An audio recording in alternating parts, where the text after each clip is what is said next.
প্রিয় নবম শ্রেণীর শিক্ষার্থী বন্ধুরা, তোমরা সবাই কেমন আছো? এখন আমাদের আলোচনার বিষয় হচ্ছে তোমাদের বিজ্ঞান বইয়ের যে অনুশীলনী পাঠ, এটার যে 11 নম্বর পৃষ্ঠায় যে একটা সমস্যা দেওয়া আছে, এটা সমাধান নিয়ে এখন আমরা আলোচনা করব। তো দেখো, এখানে বলছে মঙ্গল গ্রহের ভর দেওয়া আছে এখানে এবং ব্যাসার্ধ দেওয়া আছে। তুমি কি মঙ্গল গ্রহে অভিকর্ষ ত্বরণ নির্ণয় করতে পারবে? মঙ্গল গ্রহে তোমার ওজন কত হবে এটা বের করতে হবে, এবং সবাই নিজের বর ব্যবহার করে হিসাব করো, জানা না থাকলে মেপে নাও। আচ্ছা, এখানে হচ্ছে যে আহ, নিজের বর নিয়ে কাজ করতে বলেছে, এটা যার যারটা আলাদা হবে। তো দেখো, প্রথমে কথা হচ্ছে যে মঙ্গল গ্রহে কি অভিকর্ষজ ত্বরণ নির্ণয় করা যাবে কিনা। তো দেখো, এখানে আসলে কি কি ডাটা দেওয়া আছে সেটা আগে দেখি আমরা। এখানে মঙ্গল গ্রহের বর দেওয়া আছে, আমরা এখানে বর এম ইজ ইকুয়াল টু হচ্ছে কত, মঙ্গল গ্রহের বর এম ইজ ইকুয়াল টু দেওয়া আছে 6, ওয়েট, 6.4 ইন্টু 10⁻23 কেজি। ওকে, এটা মঙ্গল গ্রহের বর দেওয়া আছে। এরপরে দেওয়া আছে ব্যাসার্ধ দেওয়া আছে আর ইজ ইকুয়াল টু 3390 কিলোমিটার। তো আমরা সবাই জানি এরকম কিলোমিটার দেওয়া থাকে, সেটাকে অবশ্যই আমাদের মিটার নিয়ে যাইতে হবে। তার মানে আমরা এটাকে গুণ করব 1000 দিয়ে। হ্যাঁ, 1000 দিয়ে গুণ করলে এটা কিসে চলে যাবে, মিটার চলে যাবে। এটাকে এভাবে লেখা যায় 3390 ইন্টু 10 কিউব। ওকে, 10 কিউব মিটার। তো এটা হচ্ছে আর এর ভ্যালু। তো আমাদের এখানে বলছে অভিকর্ষ ত্বরণ বের করতে। অভিকর্ষ ত্বরণ বের করার ফর্মুলাটা কি? অভিকর্ষ ত্বরণ g is equal to GM by R square, right? GM by R square. এখানে এই যে জি এর ভ্যালু, এটা হচ্ছে যে সার্বজনীন অভিকর্ষজ ধ্রুবক, মহাকর্ষীয় ধ্রুবক। এই ধ্রুবকটা কনস্ট্যান্ট, আর এই এম এর মানটা আমাদের জানা আছে, আর আর এর মানটা জানা আছে। তো আমরা যদি এখানে অ্যাপ্লাই করি যে জি এর মানটা, এখানে জি এর মানটা কত, এটা মুখস্থ সবাইকে রাখতে হবে। অনেক সময় দেখা যায় প্রশ্ন দেওয়া থাকে বা মুখস্থ রাখতে হয়। এটা হচ্ছে 6.673 into 10 to the power 11, minus নাই কিন্তু, হ্যাঁ, 11, 6.673 10 টু দি পাওয়ার মাইনাস আছে এখানে, -11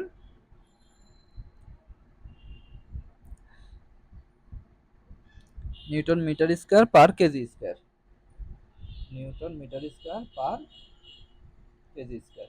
তো এটা হচ্ছে যে আমাদের যে জি এর ভ্যালুটা। তো আমরা যদি এখানে এখানে সূত্রের মধ্যে বসাই এটা, তাহলে দেখো তো কি আসতেছে, 6.673 ইন্টু 10⁻11 ইন্টু এই যে এম এর ভ্যালু হচ্ছে এটা 6.4 ইন্টু 10 টু দি পাওয়ার 23।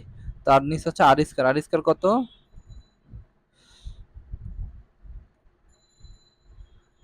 এত স্কয়ার, রাইট?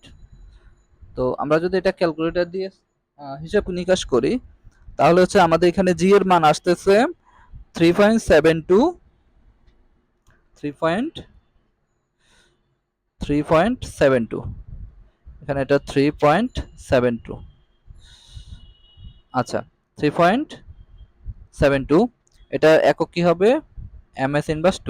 কারণ হচ্ছে যে এটা এক ধরনের ত্বরণ, আর ত্বরণের একক সবসময় হচ্ছে ms−2 হয়।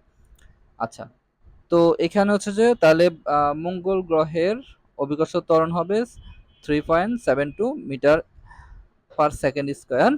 তো এখানে বলছে মঙ্গল গ্রহে কি আমার ভর হিসাব করতে পারবো কিনা।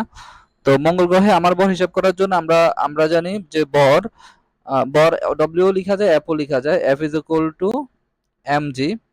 তাহলে এখানে আমরা হচ্ছে যে লিখবো এম, এম হচ্ছে আমার বর। তো এখানে যার যার বর হচ্ছে আলাদা আলাদা থাকবে। তো এখানে তোমাদের বরটা তোমরা মেপে এখানে এম এর ভ্যালুটা বসাবে। আমি ধরে নিচ্ছি, ধরো তোমাদের একজনের বর হচ্ছে যে 50 কেজি। তাহলে এখানে যদি 50 কেজি হয়, তাহলে আমরা এখানে 50 কেজি বসাবো। 50 ইন্টু জি এর মান হচ্ছে 9.8।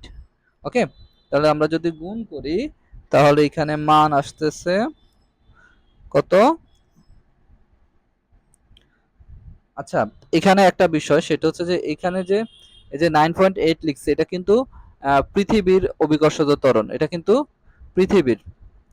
ওকে, তার মানে আমরা যদি এখানে 9.8 লিখি তাহলে কিন্তু অঙ্কটা ভুল হবে। আমরা এখানে লিখতে হবে এই যে একটু আগে আমরা যে জি এর ভ্যালুটা বের করছি সেটা, অর্থাৎ এখানে আমাদের এটা লিখতে পারবো না, আমরা এটা একটু কেটে দিচ্ছি।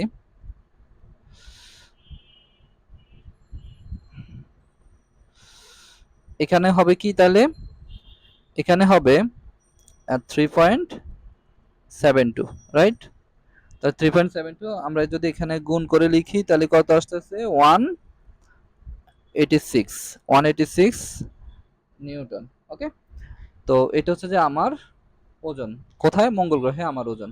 তাহলে হচ্ছে যে এভাবে হচ্ছে যে আমরা এটা সমাধান করব। আশা করি তোমরা বুঝতে পেরেছো যে কিভাবে হচ্ছে যে মঙ্গল গ্রহে অভিকর্ষ ত্বরণ বের করতে হয় এবং সেখানে আমাদের ওজনটা হিসাব করতে হয়। তো সবাই ভালো থাকো, সুস্থ থাকো, আল্লাহ হাফিজ। আর আমাদের হচ্ছে যে অনলাইন কোর্স আছে, তোমরা সেখানে অবশ্যই জয়েন করবা। সেখানে আমার সাথে তোমরা লাইভে কথা বলতে পারবে এবং তোমাদের সমস্যাগুলো সমাধান নিতে পারবে ইনশাল্লাহ। সবাই ভালো থাকো, আল্লাহ হাফিজ।